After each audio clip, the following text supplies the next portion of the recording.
Яг одоо та энэхүү видеог үзээд сууж байгаа бол бүх юм гинтийн байдгүй, бүх юм утга учиртай байдаг. Тийм учраас та энэ видеог сонсох ёстой учраас та өнөөдрийн миний хэлэх ёстой мэдээллүүдийг та сонсох цаг нь болсон учраас энэ видео танд зориулагдсан учраас та гинтийн байдлаар энэ видеог одоо нээж үзэж байгаа байх болно. 1 hour later.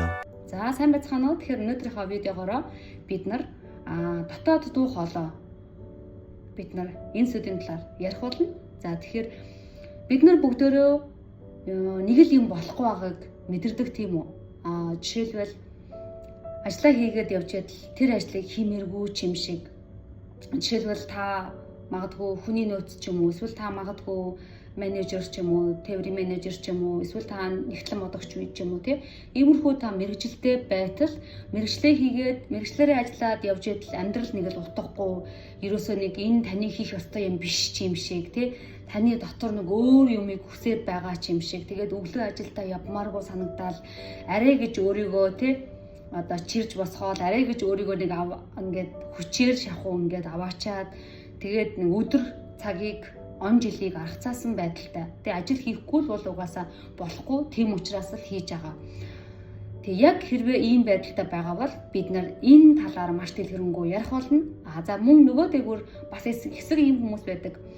Анх мэрэгчлээ сонгохдоо өөртөө тохирох мэрэгчлээ сонгож чадаагүй, өөрийнхөө зүрх сэтгэлээ сонсч чадаагүй, зүгээр нийгмийн стандартын дагуу за хуульчууд ер нь айгуу сайн мэрэгжил, хуульч юунд ажгүй юм шиг байна гэж одоо харах гадаад өнцгөөс нь харж байгаа тухайн мэрэгчлээ сонгочихсон. Эсвэл аав ээж хоёр нь сонгоод өчгсөн ч юм уу тий. Тэгээ яг өнөөдөр одоо төгсчихсөн ажлаараа мэрэгчлэрээ ажиллахгүй гэхээр хайрын 4 жил одоо зарцуулчихсан, маш их мөнгө зарцуулчихсан. Тэгээд тэрийг хий гэхээр нэг тийм дургу сайн таашаал авахгүй та өөр юм дуртай тий. Ийм байгаад байдаг хүмүүст өнөөдрийн видео мөн зориулагдсан. Энийг бол бид нар дотоод гадаад зөрчилдөөн гэж нэрлэж байгаа. Жишээлбэл та одоо магадгүй багш мэрэгчлээ гэж бодъё. Тэ аав ээж нь яг таныг мэрэгчлээ сонгох үед чинь багш мэрэгжил гоёо, эмэгтэй хүн багш гоёо гэд багш болгочихсон. Гэтэл яг одоо та амьдрал дээрээ нэг та өөрөө йог сонирхдаг ч юм уу, та нэг гоё тийм амар амгалан хайдаг, тэ нэг л гоё юм амар тайван амьдрмаар байдаг, нэг л гоё юм нам гүм тэ байгальтайгаа ойр нэг тийм йогоор хичээлэл дуртай үедээ босоод юм нэг эрх чөлөөтэй тайван тэгээд юм элбэг дэлбэг өөрийнхөөрөө ингэж амьдрмаар байдаг. Гэтэл таны 4 жилийн одоо бүхэл энерги зарцуулаад залуу насаа зарцуулаад сурцсан байгаа мэрэгжил маань багшийн мэрэгжил тэрийг хайж болдоггүй. Нэг иймэрхүү байдалтай байгаа зөрчилдөд байдаг ийм хүмүүс одоо сүүлд маш их манай дээр ирж байна. За энийг бол бид нарын дотоод дуу хоолой буюу бид нарын зүрх сэтгэл, бид нарын дотоод ертөнц, гадаад ертөнцтэйгөө зөрчилдөөд байна гэсэн үг. За энэ ингээд зөрчилдөөд байхаараа бид нарыг ерөөсөө амжилтанд хүргэдэг. Тэгээ яг уу мөнгөөр дутхгүй хүн амьдрах л байх. Одоо тий өөрийнхөө хоол унд анхдагч хэрэгцээг хангаад гэхдээ хүний хамгийн чухал зүйл болох тэр зүйлээсээ таашаал авах, тэр зүйлээсээ хайрыг мэдрэх, тэр ажилдаа дурлаж хийх гэдэг зүйл эндээс гарахгүй гэсэн. Угаасаа та хүчээр хийж байгаа юмнаас ерөөсөө амжилт үр дүн гарахгүй. Хэрвээ та тэр ажилдаа дуртай байсан бол одоо өглөө эрт ажилдаа маш дуртай очино, маш энергитэй ажиллана. Яаж 5 өдөр дуусныг мэдэхгүйгээр нэг мэхэлгээд даваа гараг, нэг мэдэхэд баасан гараг болж явах хэвээр. Гэтэл та эсэргээрээ нэг мэдэхэд 5 өдөр болоод за нэг ашгүй мэн амрыг гэд амраал нэг мэдэхэд даваа гараг болоод 2 өдөр амарсан болоогүй гэж ажил эхлээд ингээл дахиад даваа гарагт арай гэж ажилдаа яваад очиж байгаа бол энэ та ажилдаа дургүй байна гэсэн үг. Тэгэхээр энд энерги маань одоо бид нарт дуртай зүйлээ хийхгүй болохоор бид нарын энерги одоо маш их тэр зүйлд зарцуулагддаг. Өөрөөр хэлэх юм бол та өөрийнхөө хүслийг чирнэ, өөрийгөө чирнэ, маш их энерги зарцуулдаг. Дуртай зүйлдээ бид нар бүр дурлаж цаг минут юу ч одоо мэдхгүйгээр ингэж хийдэг. За ингээд дуртай зүйлээ хийгээд эхлэхээр бид нар гайхалтай амжилтанд хүрч чаддаг. Хэрвээ та маш их хэмжээний мөнгөтэй болмоор байгаа бол, хэрвээ та амжилтанд хүрмээр байгаа бол одоо байгаа өөрийнхөө өнөөдрийнхөө ажил дээр амжилт гаргахыг хүсэж байгаа бол дотоод дуу хоолойгоо сонсоод нэг үзээрэй. Та өнөөдрийг хүртэл магадгүй та 20 настай 30 та хүн үзэж магадгүй та энэ 30 жил 40 жил амьдрахтаа та хэдэн удаа та өөрийнхөө дотоод дуу хоолойг сонссон бэ? Яг одоо өөрөөсөө асуугаарай.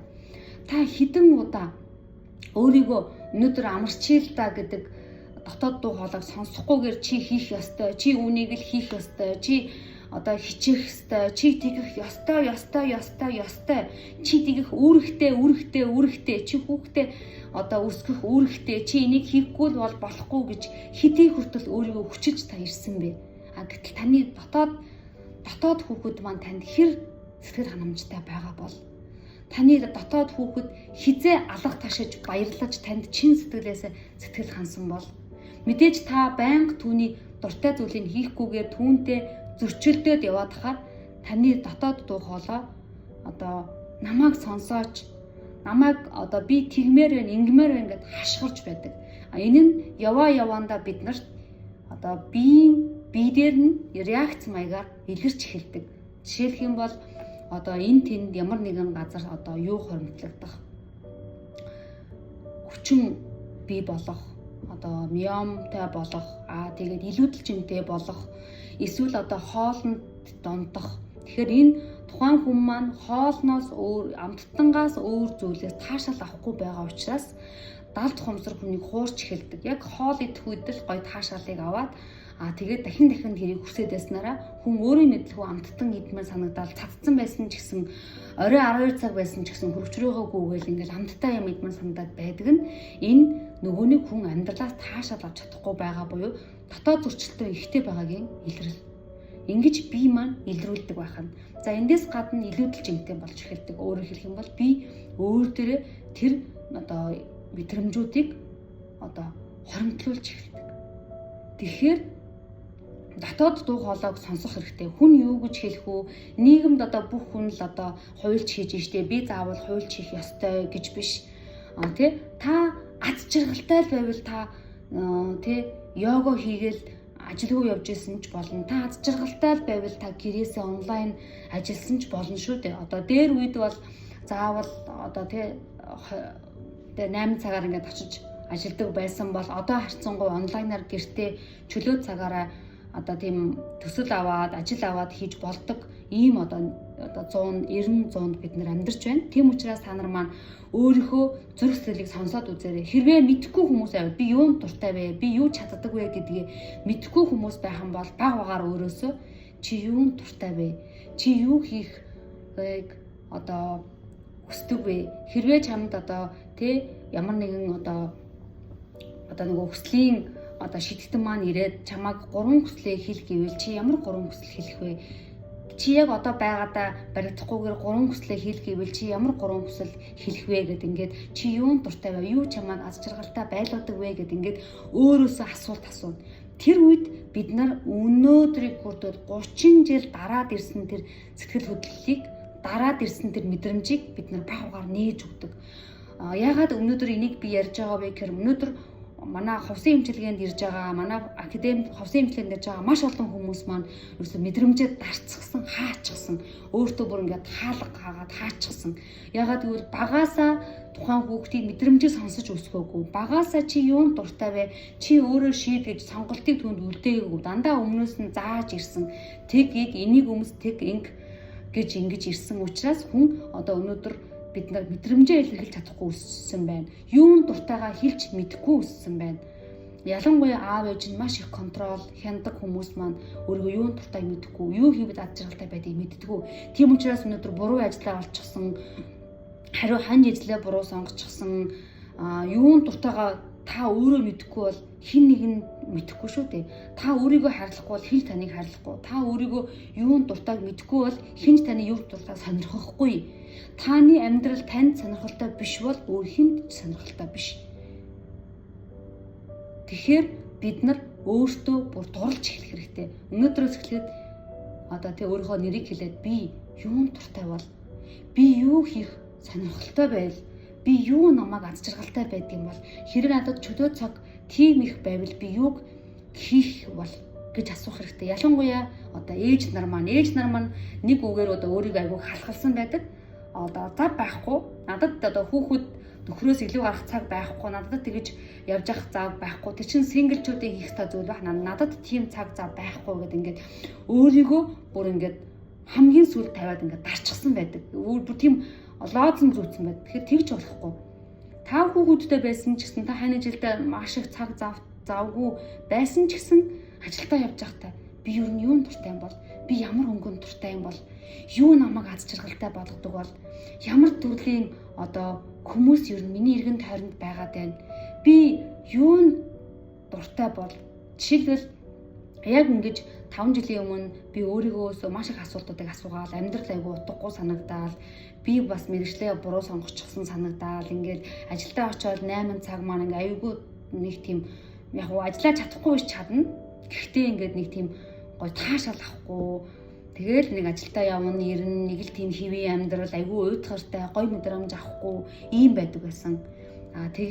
Тэгээ би баг угаар өөрөөс асуусан чинь би өөрийгөө юунд дуртай мэддэггүй байсан. Өөрийгөө юунд дуртай мэддэггүй, юу чөлөө цагаар юу хийх дуртайгаа мэддэггүй, баг хобби байхгүй, баг тийм байсан. Тэгэхээр өнөөдөр яг одоо хэрэг энийг сонсож байгаа хүмүүс танд энэ шимжүүд байгаа бол яг одоо өөрийгөө гартаа аваарай.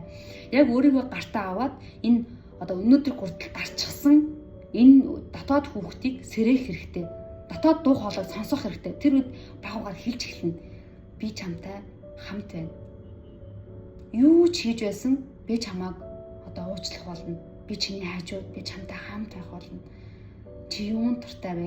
Чи өнөөдөр юу идмээр байна? Чи өнөөдөр юу авмаар байна? Гэт ингээд өөрийгөө эрхлүүлж өөрөө дотоод дуу хоолойг сонсно гэсэн. За тэр үед ингээд баг угаар ингэж бидний мэдрэмжүүд нэгдэж эхэлдэг. Би тийм юм дуртай. Би одоо йогоор хичээлэх дуртай гэд ингэж эхэлдэг. За тэгээд би эндээс нэг зүйлийг олж авсан байгаа. Ерөнхийдөө сүнснийхаа зорилгыг олж мэдсэн байгаа. Ингээд дотоод дуу хоолойгоо бид нар сонсоод байх тусам бид нар өөрийнхөө сүнсний зорилготойгоо нийтдэг. Ингээд сүнснийхаа зорилгыг нэгдээд ирэхээр бид нар тэр зүйлээс аз жаргалыг мэдэрч амар тайван зүйлийг олж эхэлдэг. Жишээлбэл би яаж мэдэрсэн бэ гэвэл би ингээд йогийн сургалтанд суугаад йог хийсний дараа би нэг юм аз жаргалтай гэрэл рүүгээ харж байгааг мэдэрдэг байсан.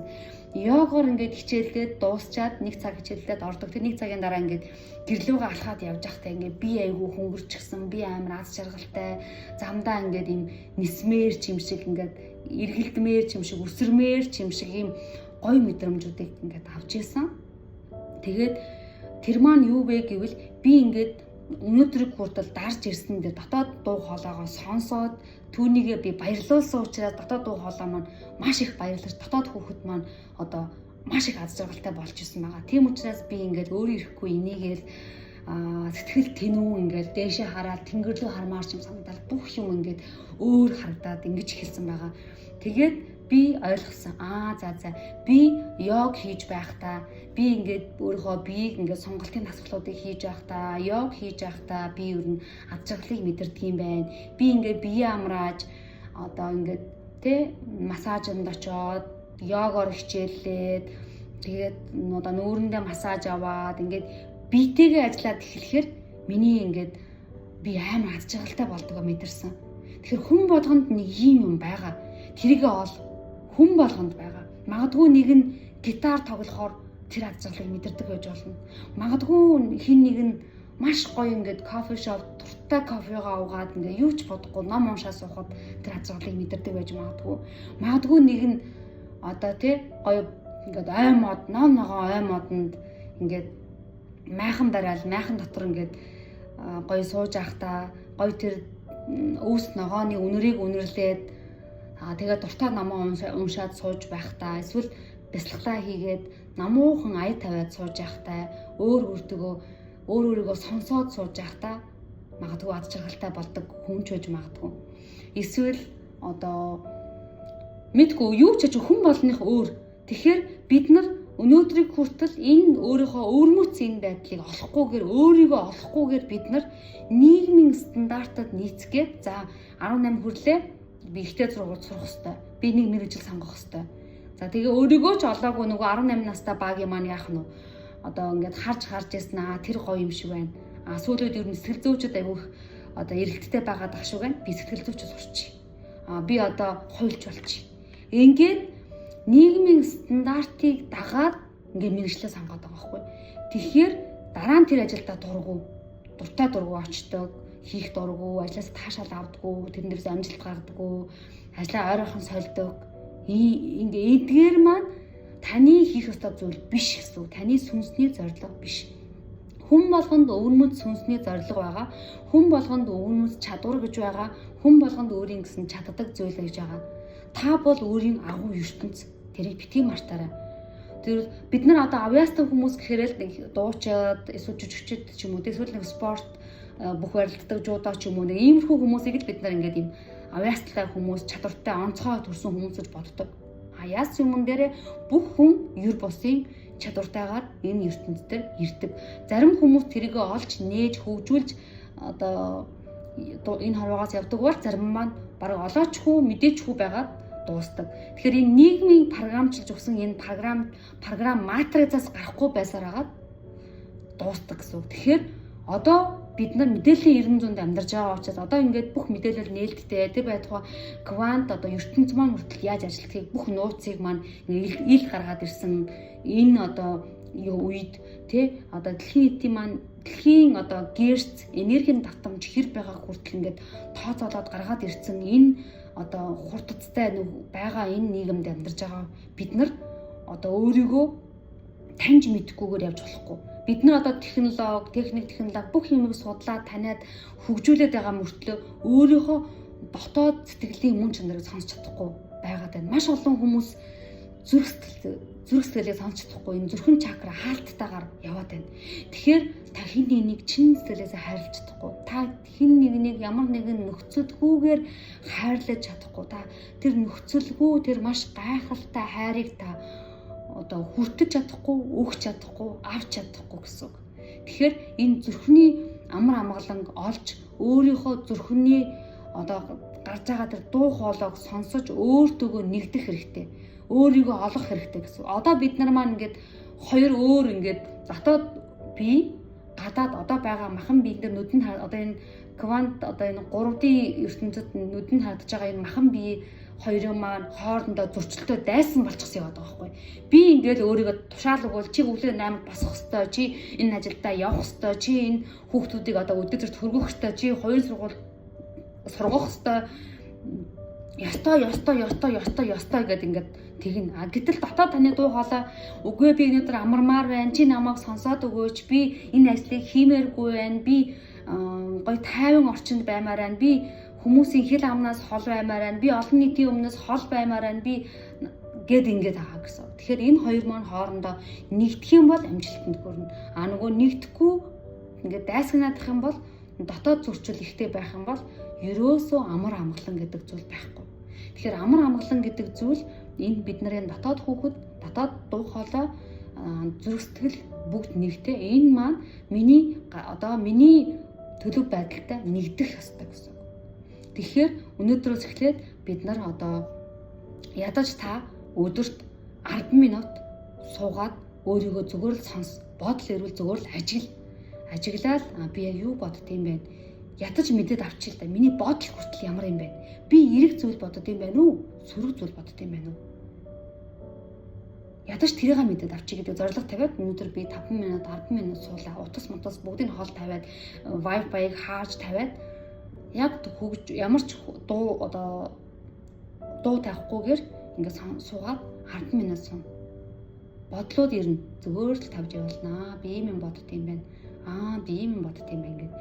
Ингэх юм бол бид нар илүү одоо бидний нөгөө тархины маань одоо ингээд нөгөө асар олон тэр нөгөө мэдээллийн юунууд маань намжаад бодлууд маань бүгд намжаад ингээд бид нар зүрхэн дээрээ төвлөрөөд эхэлнэ гэсэн. Энэ маш чухал.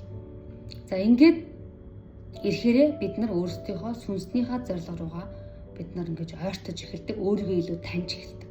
Тэгээ өөрийгөө таньна гэдэг маань сүнснийхаа зорилгыг олно гэсэн. Тэгэхээр энийг одоо хийх маш олон аргууд байдаг. За хэрвээ та нар маань одоо яаж энийг хийхийг ойлгохгүй нэг л одоо ингээд тайван байж чадахгүй, нэг л юм хайгаад, нэг л энэ амьдралаас ингээд сонирхолгүй санагдаад, юу ч хийсэн сонирхолгүй санагдаад, өөрийгөө би яг юу хийх ёстой юм болоо тэрийгээ мэдэхгүй, би юунд дуртайгааж мэдэхгүй, нэг бизнес хиймээр ч юм шиг, эрх чөлөөтэй баймаар ч юм шиг, өөрийн бизнесээ хэлмээр ч юм шиг. Гэтэ юу гэдгийг мэдэхгүй. Ингээд 8 цагаар ингээд ажиллаа явж байгаа амьдрал нь тань таалагдахгүй, нэг л дургу, нэг л ингээд нэг юм болохгүй байгааг ингээд мэдрээд, нэг л ингээд байгаа бол та бас надтай холбогдож манай өөрийгөө таних, өөрийгөө хайрлах, яг өөрийн маань хөтөлж явдаг, одоо яг өөрийн маань миний хөтөлж явдаг 2-7 хоногийн 14 хоногийн ийм одоо сургалтанд сууж болно шүү. Тэр үед би яг өөрөө 5 жилийн хугацаанд би одоо өөрийгөө яг энийг яг 5 туулсан хүний хувьд би яг өөрийгөө яаж олсон, тэгээ ямар өвдөлтүүд болсон, ямар урам хугаралтууд болсон, ямар цөхрөлтүүд болсон, яаж өрн траамагаа эдгээсэн гэдэг бүх тэр өөрийнхөө туршлагуудыг шингээсэн дасгал техникүүдийг хийх болно. Зүгээр нэг лекц биш, зөвлөгөө биш. Зөвлөгөөг бол хэн ч өгч чадна. Би бол ерөөсө зөвлөгөө өгдөггүй. Би яг танд яг хэрэгтэй, яг надтай хэрэгтэй, би яг өөртөөгөө ажиллана, би өнөөдрөөс эхлээд өөрийгөө олно, би өөртөөгөө ажиллана гэсэн хүмүүст би ингэж техникүүдийг өгч, удирдах, ингэж чиглүүлж өгдөг гэсэн үг. Ерөнхийдөө коучлдаг гэсэн үг. Түүнээс биш би бол нөгөө зөвлөгөө өгвөл ингээрээ тэгээрээ нам уншаарай гэдэг одоо тэгж өглөө босороо 10,000 одоо нөгөө алхам алхаарай гэдэг тийм зөвлөгөөг бол өгдөггүй. Яг танд тохирсон, таныг сонсоод яг өөрт чинь тохирсон онцгой яг хүн болгон давтагддаг. Яг танд тохирсон техникүүдийг бол танд өгж, тийм одоо техникүүдийг хийлгэж ингэж 14 хоног ажилладаг байгаа. Тэгэхээр хүн болгоны дотоод дуу хоолой өөр, хүн болгоны даалт хумсар өөр, хүн болгоны хүлээж авах чадвар өөр, зан чанар өөр. Тийм учраас энд нь тохирсон танд заавал нэг таныг чиглүүлэх хүн хэрэгтэй. Энэ сүнснийхаа зорилгыг олж, энийг өөрийгөө гартаа олж авахд танд нэг ийм хүн хэрэгтэй. Би тэр хүнийг би байгаасаа гэж бодож байна. Яагаад гэвэл би маш олон техникүүдийг өөртөө хэрэгэлсэн. Би маш олон коучуудыг авч үзсэн. Гадаад хэл дээр, гадаадуудаас маш олон үнэтэй коучуудыг авч үр дүн гаргаж 5 жилийн хугацаанд ингэж явсан. Тэгээд маш олон хүмүүсийг коуч хийсэн, ментор хийсэн байгаа. Тэгэхээр надад бол туршлага байгаа. Тийм учраас хэрвээ таны амьдрал сонирхолтой бол, хэрвээ та өөрийнхөө мэдрэмжиндээ анхаарлаа хандуулж өнөөдрөөс эхлээд нэг юм баг зомби шиг ингээл өөрийгөө хүчээр өвлөж чирч босгоол ажилдаа явдаг, дургуй ажиллаа хийдэг, ингээл тэгээд орлогоосоо кайф авдаггүй, орлогын эсвэл сайн хүлцдэггүй ч юм уу тий. Ийм байх юм бол би танд дуртай зүйлийг чинь олоход чинь туслана. Дуртай зүйлийг олчих юм бол танд мөнгө өөрөө ирнэ. Мөнгө бид нарыг дуртай зүйлээ хийгээд хүмүүст хэрэгтэй зүйлийг хийгээд явж хахад мөнгө өөрөө ирдэг. Бид нар мөнгөний араас биш, мөнгө бидний араас өөрөө ирдэг. Энэ бол мөнгөний энерги. Тэгэхээр бид нар мөнгөний араас хөөгдөх юм бол мөнгө бид нараас цутаагаад байдаг. Бид нар өөрийнхөө дуртай зүйлийн араас хөөх юм бол мөнгө бидний араас, амжилт бидний араас хөөдөг байгаа. Энэ бол одоо миний гаргаад ирсэн зүйл биш. Энэ бол одоо орчлон ертөнц маань тэгж ажилдаг. Тэгэхээр энэ бүх нууцыг би өөрийнхөө энэ 14 хоногийнхаа хөтөлбөртөө бэлдээд тавьсан байгаа.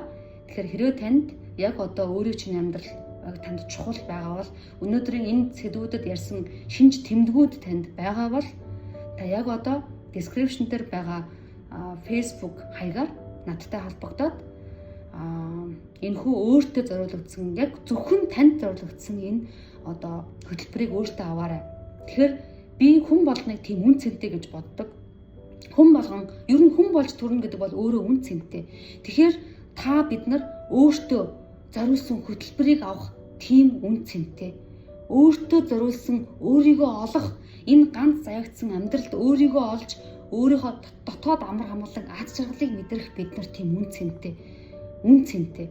Тийм учраас өөрийгөө битгий үн цэндүүлээрээ. Та бол үн цэнтэй, та бол онцгой, та бол одоо ер бүсийн. Тийм учраас альва нэг зүйл дээр одоо VIP зөвхөн танд зориулагдсан ийм зүйлүүд рүү одоо гүйдэг, чиглэдэг ийм байгаасаа гэж би хүсэж байна. Тэгээд та өөрийгөө яаж бодно? Таны амьдралыг тийм. Та өөрийгөө буслаас онцгой би тийм байх хүртэх эрхтэй гэдэг тэр зөвшөөрлийг өгөх юм бол тэр зүйл таних болдог байгаа.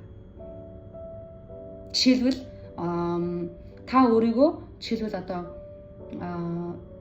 танхимын одоо жишээлбэл та нэг хэл сурах гэж бодъё тий. Тэгвэл гот та танхимын сургалтанд одоо танхимын сургалтанд олуулаа нийлж мөнгө төлөө суудаг танхимын сургалтыг авах тийм сургалтанд суух эрхтэй гэж бодож байна уу? Эсвэл бүр ганцаарчлаад би өөрөө ганцаарчлаад өөрийн хувийн багштай болоод тэрэндээ би мөнгө төлөө зөвхөн надад зориулж хэн нэгэн одоо тэр хэлийг заагадаг байгаасаа гэж бодож байна уу? Тэгэхээр зөвхөн танд зориулагдсан нь илүү одоо тий элегант, илүү одоо элит төгс одоо үн цэнтэй гоё шүү дээ. Яг л зөвхөн танд зориулагдсан.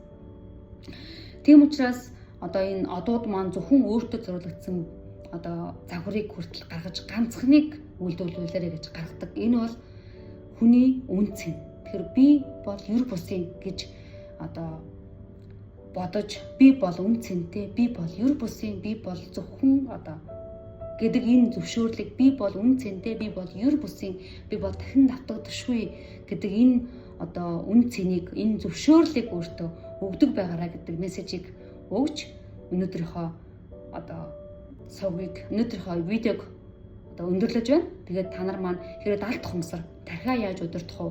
Яаж өөрийнхөө амьдралынхаа зохиолч нь өөрөө болох вэ? Яаж өөрийнхөө одоо энэ сүдэртэй талыг арилгах вэ? Яаж травмагаа, яаж айдсаа арилгах вэ гэдэг зүйлүүд хэрвээ танд сонирхолтой байгаа бол та манай сувгийг дагаарай. Би энэ удаагийнхаа би өөрийнхөө видеонуудаараа дандаа далд хумсар тарих яаж ажилладаг вэ? Яаж өөрийгөө хөгжүүлэх вэ? Яаж одоо аз жаргалтай амьдрах вэ? Яаж өөрийгөө эдгэх вэ? Яаж шархаа эдгэх вэ гэдэг маш хэрэгтэй зүйлүүдийг дандаа гадаадын хүмүүсээс авсан одоо техникүүд дандаа өөрөө туршиж үзсэн, өөрөө туршиж үзсэн зүйлүүдийг заадаг байгаа. Тийм учраас та нар маань одоо үн төлбөргүйгээр энэ одоо мэдээллүүдээс авах боломжтой. Тийм учраас яг одоо subscribe дарж манай сувагт нэгдээрээ дараагийнхаа 7 хоногоор эргээд уулзлаа. Бай.